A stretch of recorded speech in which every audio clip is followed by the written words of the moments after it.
What is up, guys? Accomplished Gaming back here, and I hope you all had a great Christmas and you're gonna enjoy the new year too. But today we are back for the second episode of this Chelsea career mode. So for this episode we are thrown straight into the deep end with the Asian Elite Cup against the massive Real Madrid. We've also got some key transfers in this episode too, with a rush of transfers coming in and out of the club in the space of just a few days. So straight into it, my brother had James, Marcelo and Danilo out on international duty, and even better for me, Benzema was injured. He still had a seriously strong team though and decided to play Ronaldo up front. This was going to be difficult.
Okay, so that was disappointing, guys, and again I just cannot score penalties, even though that was controversial to a point.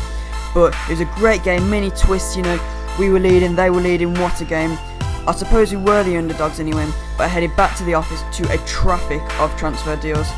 So I received a reply about Aubameyang's inquiry that I put in because of, you know, Diego Costa's departure for £55 million, a massive figure to Manchester City. Dortmund requested a huge figure though of £48 million for Aubameyang. I thought it was quite steep, so I put in a more reasonable evaluation of £40 million. I also got a £2.5 million boost to my transfer budget due to my pre-season efforts, and I got the vote of confidence from the board for my cup performance. Alarmingly though, Ivanovic was up for a huge 3 months, and so I was pretty much certain I had to get a replacement. I looked at the likes of Ricardo Rodriguez, you know, top class defending, putting in an inquiry for him to give a rough idea of how expensive Ivanovic's injury was going to be. Then a few days passed and Wolfsburg proposed an offer for Azpilicueta, but as he's such an excellent defender and a key member of the team, and circumstances with Ivanovic being injured, there was no chance of me accepting it and letting him go.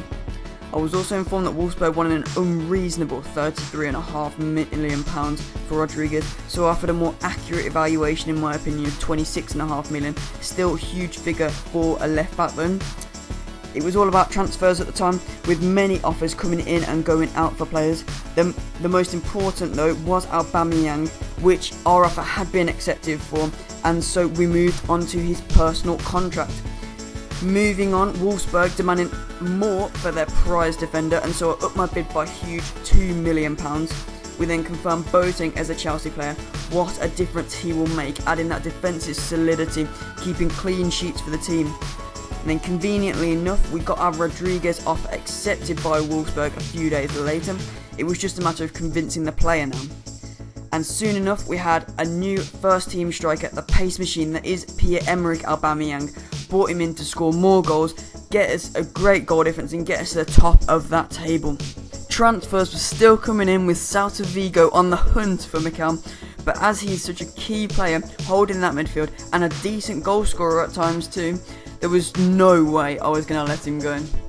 Finally, after quite a few days, Rodriguez was to join the club just in time for the Community Shield game. We faced Arsenal and I gave the team a bit of a reshuffle, bringing Aubameyang, Boateng and Rodriguez into the starting lineup. Hopefully these new signings would have a big impact.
And there you have it, guys. We were back to our winning ways and got our first silverware of the season. Some people think it's a bit inferior. I'm quite happy that I've got this silverware, even if it is just a Community Shield. And hopefully we could continue this on for the rest of the season. And that concludes this episode, guys. We have finished the pre-season cup, the Asian Elite Cup, and we have finished our Community Shield game against Arsenal. We will be starting the Premier League season in the next episode. We have 3 fixtures: Swansea, Manchester City and Crystal Palace, in that order. What do you think will happen? Do you think we'll win, lose? Will we get out to a good start? Will these players make an impact like Aubameyang did in this game in the Community Shield against Arsenal? Please let me know what you think. And also, guys, if you want to see more of this, subscribe to the schnizzle, slap that like button. All the support is appreciated, and I hope you enjoyed this episode. Accomplish out.